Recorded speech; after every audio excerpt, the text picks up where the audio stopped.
और बहुत लोग को मौका मिला यहाँ पर सुसमाचार प्रचार करने के लिए। तो मैं धन्यवाद देता हूँ। आज का जो शीर्षक है, जो थीम है,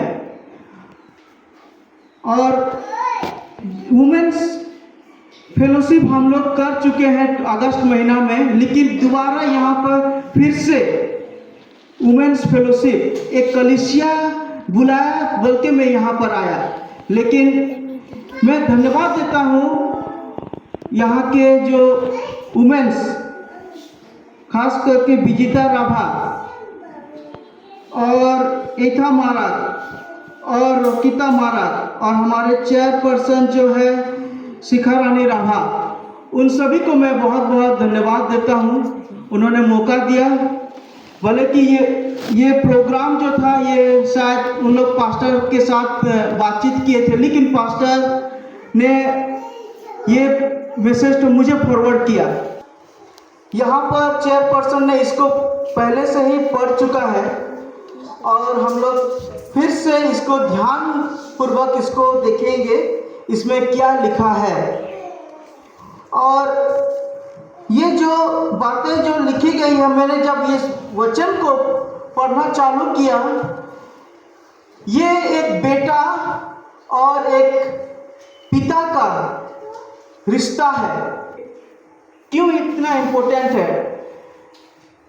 मेरा वचन आप लोग को समझ में आ रहा है? मैं जो बोल रहा हूँ कितने को समझ में आ रहा है? थोड़ा हाथ उठाइए। कितने को समझ में आ रहा है?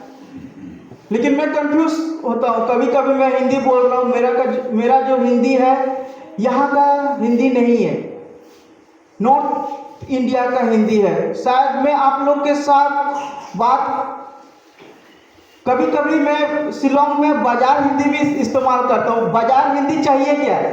बाजार हिंदी चाहिए तो बाजार हिंदी में भी बात करूँगा। तो यहाँ पर देखेंगे कि परमेश्वर का वचन हमें क्या सिखाता है। यहाँ पर कितने माँ है? पहले हाथ उठाइए तो कितने माँ है यहाँ पर? माँ, यहाँ पर बहुत सारे माँ हैं। हाँ, आपका रिस्पॉन्सिबिलिटी बनता है, आपका दायित्व बनता है कि आप अपने बच्चे को क्या करें? सिखाएं। आप अपने बच्चों को क्या करें? सिखाएं। और वर्ष 12 में ऐसा लिखा है, नीति वचन उसका 4 अध्याय 12 में, चलने में तुझे रोक टोक ना होगी और चाहे तू दौड़े तभी ठोकर ना खाएगा। यहाँ पर मैं आप लोग को लिए ये वचन तो दे रहा हूँ और यहाँ पर लिखा गया है, चलने में तुझे रोक टोक ना होगी और चाहे तू दौड़े तभी ठोकर ना खाएगा। ये किसके लिए है? माँ अपने बेटे को कभी भी ये देखना नहीं चाहता है और नहीं देखना चाहती है कि वो अपने बेटे को किसी जगह में ठोकर खाए या परेशानी हो या किसी चीज़ों में दुर्बलता हो। ये कभी भी नहीं चाहेगी वो। और उसीलिए यहाँ पर वर्ष 12 में पूरा लिखा गया है, चलने में तुझे रोक टोक ना होगी। जैसे एक माँ अपने बेटे को या बेटी को संभालती है, वैसे ही प्रभु यीशु मसीह या परमेश्वर हमें संभालता है। जब कभी हम उसके सामने जाते हैं, जब कभी हम लोग उसके वचन को ग्रहण करते हैं, पालन करते हैं, तो वो हमें सिखाता है, वो हमें बहुत कुछ सिखाता है, बहुत कुछ बताता है। और यहाँ पर वही बातें हैं जो सोलोमन ने अपने बेटे को, रेहब्याम को, वो सिखा रहा है। और आज के युग में हर एक माँ अपने बेटे को या बेटी को सिखाता है। यहाँ पर इस वचन से हमें ये सीखने को मिलता है कि हम लोग परमेश्वर के वचन को अपने हृदय में क्या करें? ग्रहण करें, अपने हृदय में हम लोग ग्रहण करें। कई बार ऐसा होता है कि हम लोग परमेश्वर का वचन को हम लोग ग्रहण नहीं करते हैं। जब हम लोग ग्रहण नहीं करते हैं तो हमारे जीवन में बहुत सारे मुसीबत आता है, बहुत सारे तकलीफ आता है। बच्चे लोग अगर माँ बाप का अगर बातें को अगर ध्यान ना दें तो क्या होगा उनका जीवन में?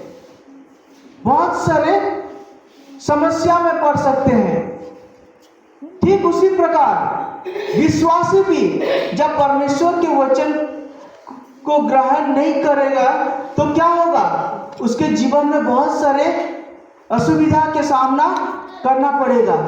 तो इसलिए हमें ये वचन के माध्यम से हमें ये सीखने को मिलता है कि हम लोग क्या करें? परमेश्वर के वचन को हम लोग ध्यान पूर्वक सुने, उसे ग्रहण करें। मैं आप लोग को कुछ सिखाना चाहता हूँ। कृपया मेरे साथ थोड़ा खड़े हो जाइए, मेरे साथ थोड़ा खड़े हो जाइए। मैं आप लोग को कुछ सिखाना चाहता हूँ।